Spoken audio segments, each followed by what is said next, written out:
Dernier audio sur le plaisir aujourd'hui et on va parler un peu de ce côté où, ben, oui, on mange pas que pour se nourrir et s'apporter de l'énergie, mais pour avoir et ressentir des choses. Le truc, c'est que toi, c'est possible que tu manges pas forcément pour te nourrir, mais pour remplir un vide, pour arrêter de t'ennuyer ou parce que tu es fatigué ou pour avoir du réconfort, et cetera. Le truc, c'est que ça ne marche pas, hein, parce que au final, tu as tout misé sur le plaisir de manger pour te consoler, te faire du bien, et cetera. Parce que en plus de ça, à chaque tentative de te sentir mieux, comme tu assumes pas, et ben, ça retombe et c'est de plus en plus lourd à porter, à essayer parce que tu es de plus en plus fatigué. C'est normal. Mais truc positif quand même, hein, tu es ici dans ce groupe ici maintenant pour que les choses soient différentes. Donc les choses vont forcément changer. Après, si tu es seul, c'est OK et si tu es avec moi, bah, ce sera peut-être probablement plus rapide. Mais si tu assumes pas d'avoir un souci, OK, bah, d'ailleurs, c'est pour ça que tu bouffes, hein, c'est parce que tu assumes pas forcément, bah, du coup, tu te coupes de ce plaisir que c'est censé te procurer. Tu pas totalement là quand tu manges, donc tu ressens le plaisir qu'à 30. OK? Et comme on le disait dans les autres audios, le plaisir, il est pas proportionnel à la quantité. C'est pas plus tu manges, plus tu es contente, OK? Bah, sinon ce serait trop cool.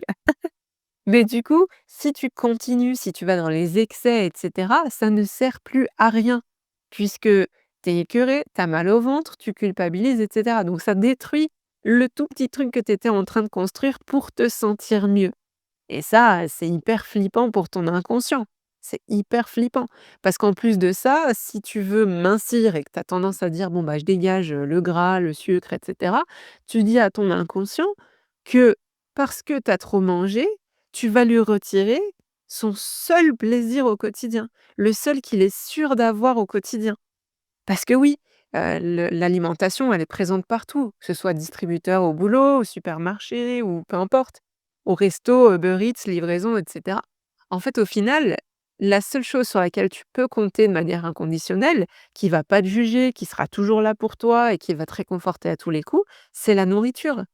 C'est ce plaisir de manger. Mais du coup, tu comprends bien que quand tu es dans la compensation, quand tu essayes de mincir en retirant certaines choses, tu es en train de saboter et de détruire beaucoup plus que construire ton épanouissement futur. OK?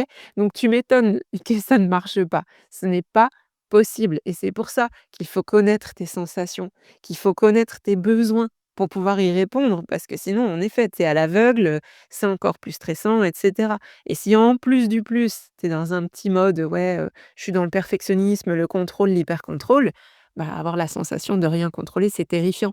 C'est pour ça qu'il y a une partie de toi qui est contente dans les régimes, c'est parce que tu as l'impression que tu contrôles, mais en fait, tu contrôles rien du tout.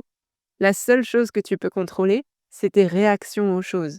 Repense toujours, les pensées influencent les émotions qui influencent les actions. Ça, c'est hyper important. OK? Allez, ma petite, bon, bah, je te laisse commenter dans le groupe comment tu te sens vis-à-vis de ce sujet et puis les questions que tu peux avoir pour que je puisse y répondre. Tchuss.